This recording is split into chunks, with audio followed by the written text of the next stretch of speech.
नमस्कार दोस्तों, क्लास 9 प्रश्नावली 5 लेसन नया स्टार्ट हो रहा है। मैं शशि कुमार।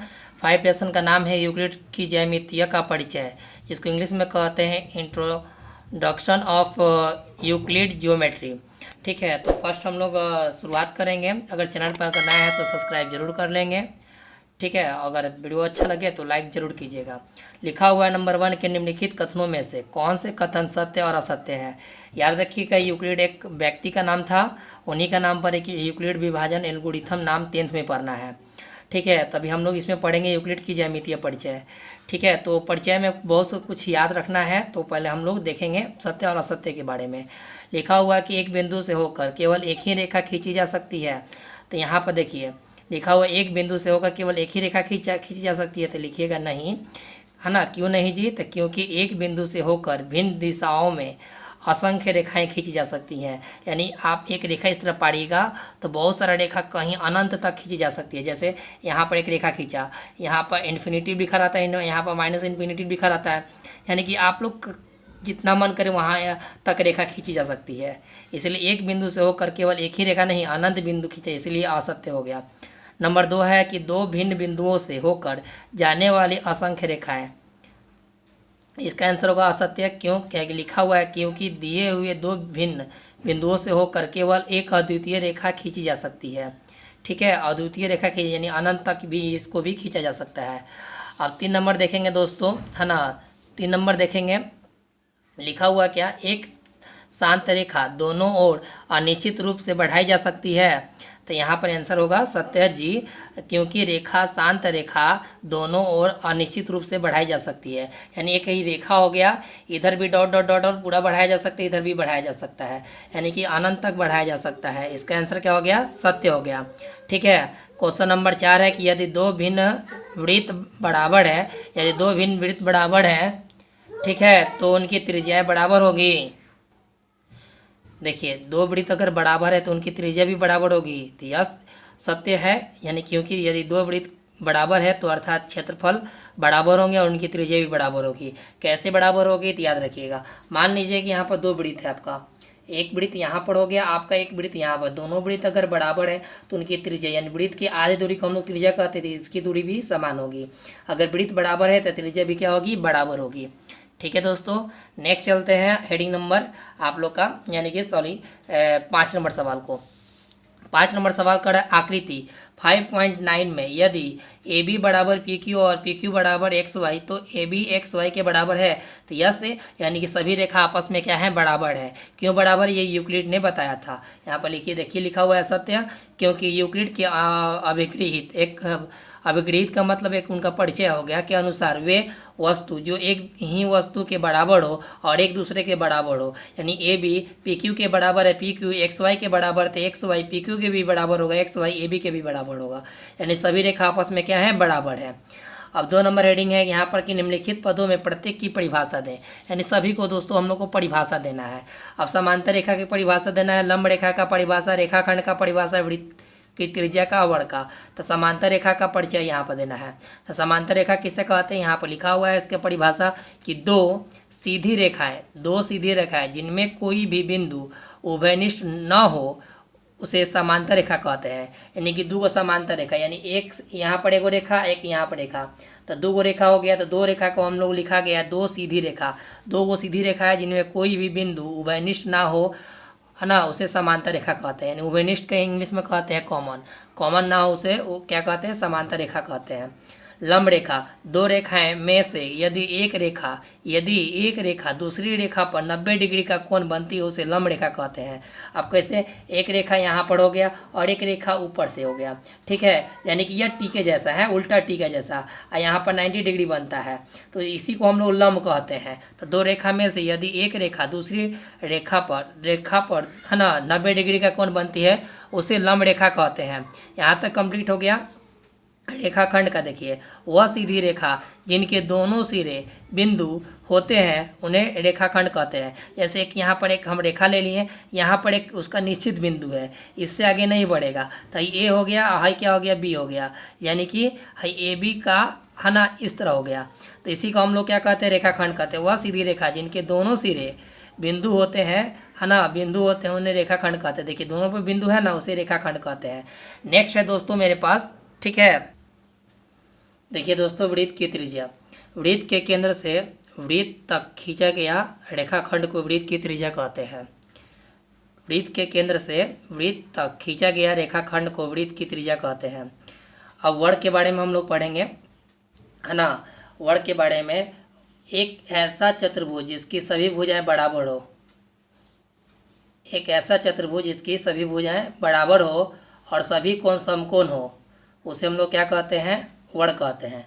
जैसे में यहाँ पर देखिए, ठीक है, यहाँ पर एक हम लोग वर्ग बना लिए, है ना, और लिखा हो चतुर्भुज जैसा बन गया और सभी कोण समकोण है, यानी यहाँ पर 90 डिग्री का हो, 90 डिग्री का हो, ठीक है, उसे हम लोग क्या कहते हैं, वर्ग कहते हैं। वृत्त की त्रिज्या कैसे, तो एक वृत्त हो गया और यहाँ पर एक हम लोग रेखा खींच दिया, उसे हम लोग वृत्त की त्रिज्या कहेंगे और वर्ग हो गया यहाँ पर डिफिनेशन। 3 नंबर हेडिंग है, नीचे दी हुई 2 अभिधारणाओं पर विचार करें।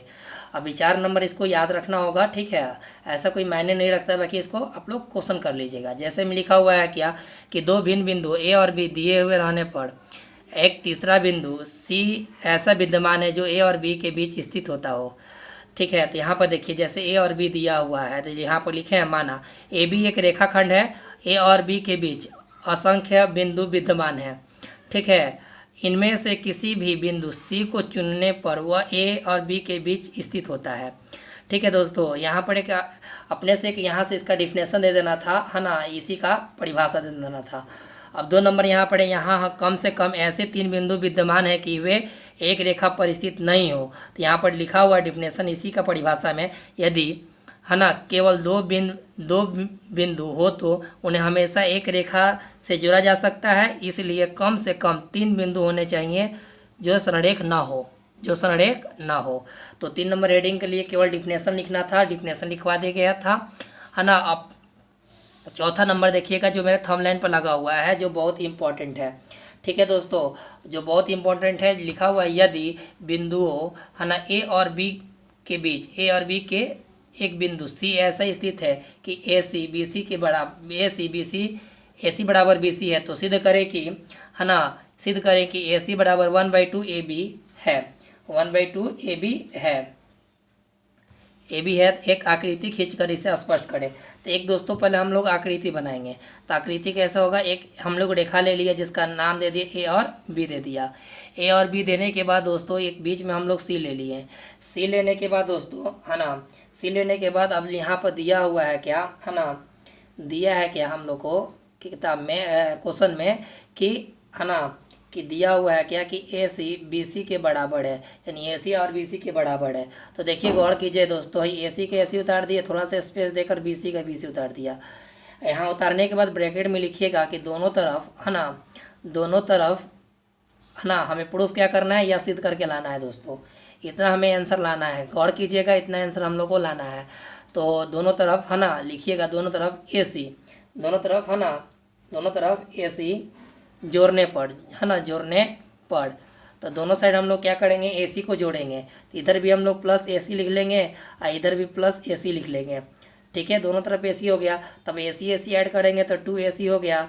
अब बराबर में है, देखिए ए सी प्लस बी सी किसके बराबर है, ए सी और बी सी किसके बराबर है, किस रेखा पर है, तो ए बी रेखा पर है, तो यहाँ पर ए बी हो जाएगा। अब ए बी होने के बाद ए सी बराबर हम लोग क्या होगा, ए बी, गुन्ना में है तो काची में आ जाएगा, भाग में आ जाएगा, ठीक है। तो हम लोग ऐसे भी लिख सकते हैं, ए सी बराबर यहाँ 1 छिपा रहता है तो 1/2 ए बी हो गया।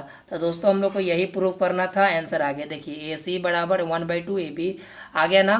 हमने क्या किया, दोनों तरफ ए सी जोड़ दिया, ए सी 2 हो गया, ए सी बी सी के बराबर कैसे, मान है ये रेखा है, ए है आई बी है, तो ए बी रेखा पर वही सी बा, ठीक है। तो ए सी बी सी के, है ना, ए सी और बी सी किस रेखा पर है, तो ए बी रेखा पर, ये ए बी के बराबर है। तो दोस्तों हम लोग का यह प्रूफ हो गया। तो यहाँ पर लिख देंगे PROVD। अब यहाँ पर करा प्रश्न 4 में सी रेखा ए बी का एक मध्य बिंदु कहलाता है, ठीक है, ए बी का एक मध्य बिंदु कहलाता है। तो एक रेखा का एक और केवल एक ही मध्य बिंदु हो। अब यानी कि ये गौर कीजिएगा दोस्तों, कह रहा है क्या, एक एक्स्ट्रा अगर देखिए लेने पड़े, फिर रेखाखंड खींचिएगा जिसका नाम ए हो गया, यहाँ पर बी हो गया, ठीक है, और यहाँ पर इसका नाम दे दिया गया है डी।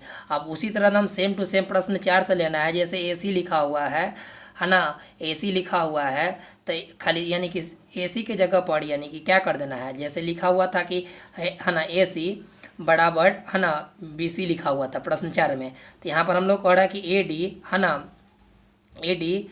AD बराबर है ना AD बराबर BD लेना है।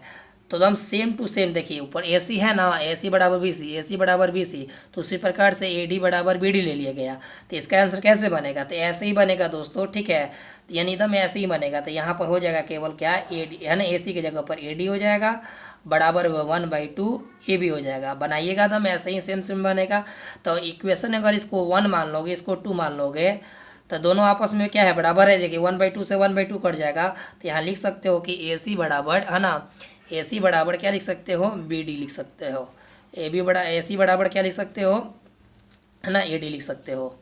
ठीक है, हाई दोनों जब आपस में बराबर है तो AC और AD भी आपस में क्या होगा, बराबर होगा। तो दोस्तों ये फाइनल आंसर हो गया। ठीक है, नेक्स्ट चलते हैं 5.2 पर। देखिए दोस्तों 6 नंबर, यदि AC BD है तो सीधे करें कि ABCD है कि नहीं। ठीक है, तो यहाँ पर हम लोग सोल्यूशन लिखेंगे दोस्तों, और लिखने के बाद यहाँ पर तुरंत लिखिएगा कि माना है ना कि C और D है ना, C और D रेखाखंड है ना, रेखाखंड AB के दो मध्य बिंदु है ना, मध्य बिंदु है। ठीक है, मध्य बिंदु है। ठीक है, मध्य बिंदु है। क्लियर हो गया। सॉरी दोस्तों ये गलत हो गया, थोड़ा सा गौर कीजिएगा। फिर से दिया हुआ है कि हम लोग को है ना, दिया है क्या, दिया है कि AC बराबर है ना BD है ना, दिया हुआ क्या AC बराबर BD। तो जब AC बराबर BD दिया हुआ है तो फिर उसी तरह करेंगे, AC और बराबर BD उतार लेंगे। ठीक है, और दोनों तरफ है ना -BC और माइनस यहाँ पर BC लिखेंगे, हाई B और C। ठीक है, यहाँ पर BC दोनों तरफ BC लिख देंगे। तो यह जो आपका BC दिख रहा है, हाई जो AD और BC दिख रहा है, AC और -BC है, ये किसके बराबर है, तो AB के बराबर है ना। AC और BC देखिए, A और C और B और C, यानी कि हाई जो है यहाँ पर गौर कीजिएगा, AC और BC ये किसके बराबर है, तो AB रेखा के। हाई किसके बराबर है, तो दोस्तों तुम्हारे है ना CD रेखा के बराबर है। तो AB और CD के क्या हो गया, बराबर हो गया। बस यही तो लिखना था दोस्तों। ठीक है, दोनों तरफ लिख दीजिएगा, दोनों तरफ -BC है ना करने पर। ठीक है, ये दोनों के बराबर हो गया। अब 5 पॉइंट देखेंगे 2। तो 5.2 में दोस्तों है ना, केवल इसका डिफिनेशन लिखना था कि आप यूक्लिड की 5वीं अभिधारणा को किस प्रकार लिख सकते हैं। लिखा, यदि दो रेखाएं को कोई तीसरी रेखा इस प्रकार काटती है कि एक ही ओर बने आंतरिक कोणों का योग 180 डिग्री से कम हो तो दोनों रेखाएं एक दूसरे को प्रतिच्छेद करती हो। यहाँ पर हो गया इसका।